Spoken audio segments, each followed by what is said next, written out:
And guys, lakad kami. Ayan o, ang ganda ng ano.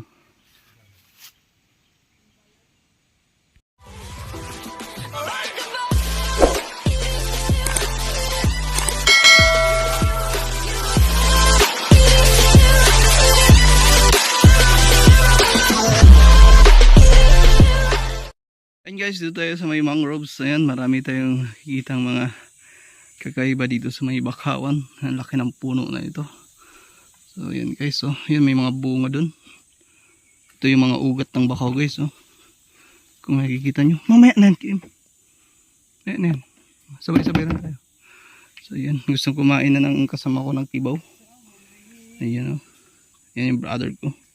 So dito guys, papakita natin yung napakagandang butas ng mud crabs. Ayan guys.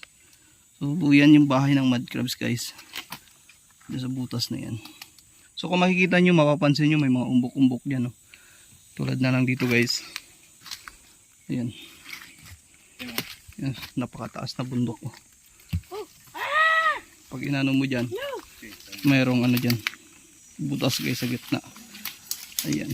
Ayan po yung mud crabs dyan nakatago. Ito rin. Ayan. So mayroon kami nakukuha dito mga shells.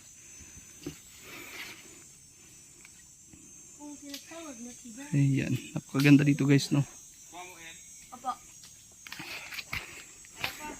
Sa part na ito guys, dyan natin makikita yung mga shells na kibaw, yung clam tawagin. Yan, marami yan ditong clam. So may part din akong video dito na makikita nyo meron kaming kinukuhang mga clams. So yung iba dito ang kuha namin ay tamilok. Yung tamilok naman yung woodworm, yung nakatago sa mga patay na bakaw. So napakasarap nun guys. Ayan. So yun yung kasama ko, yung anak ko.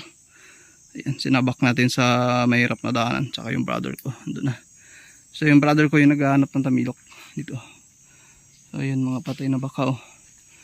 So yun, talagang mapapansin mo to, napakagandang tingnan, no? Kung akalain mo ano yan, oh, putik na umumbok lang, no? Yung dalawa, oh. Yan. Pero pag tiningnan mo dyan, butas yan. So yun guys,